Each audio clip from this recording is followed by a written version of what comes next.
మన తెలుగు రాష్ట్రాల్లో ప్రధానంగా ఎన్నికలకు ముందు గుర్తొచ్చే ఒక దైవ కార్యక్రమం, ఆధ్యాత్మిక కార్యక్రమం ఏదైనా ఉంది అంటే, ఒక యాగం లాంటిది ఏదైనా ఉందంటే అదే రాజశ్యామల యాగం.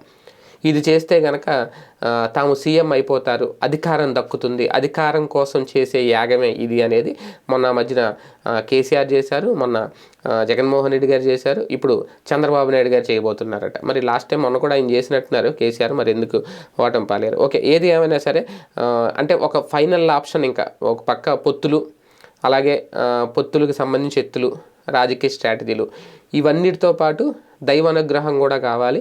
అందుకే ఈ రాజశ్యామల యాగానికి ఇప్పుడు చంద్రబాబు నాయుడు గారు సకుటుంబ సమేతంగా ఆయన సిద్ధమవుతున్నారు. 3 రోజుల పాటు ఈ యాగంలో పాల్గొంటారు. ఉండవల్లిలో ఈ యాగం జరగబోతుందట. ఇందుకోసం ఆయన పూర్తిగా ఇప్పుడు ప్రస్తుతం రాజకీయ కార్యకలాపాలు ఏవైతే ఉన్నాయో వాటన్నిటికి కూడా విరామం ఇచ్చారంట.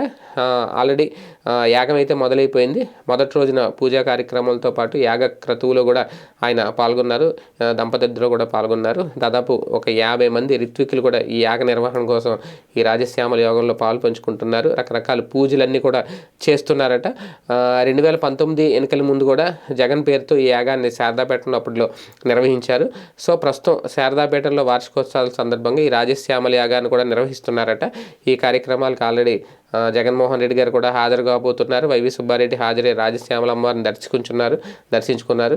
సో ఇటువంటి నేపథ్యంలో ఇప్పుడు చంద్రబాబు నాయుడు గారు కూడా చేయడం, ఇంకా నాయకులందరూ రేపొద్దున ఇటువంటి యాగాలు చేస్తే సీఎంలు అయిపోతారని అన్ని పార్టీల నాయకులు చేసేస్తే ఎవరికి సీఎం పదవి వస్తుంది? లేదంటే 5 ఏళ్ళు అందరూ పంచుకుంటారా? ఏది ఏమైనా ఇది ఒక ఫైనల్ ఆప్షన్ అనుకున్నారా చంద్రబాబు నాయుడు గారు?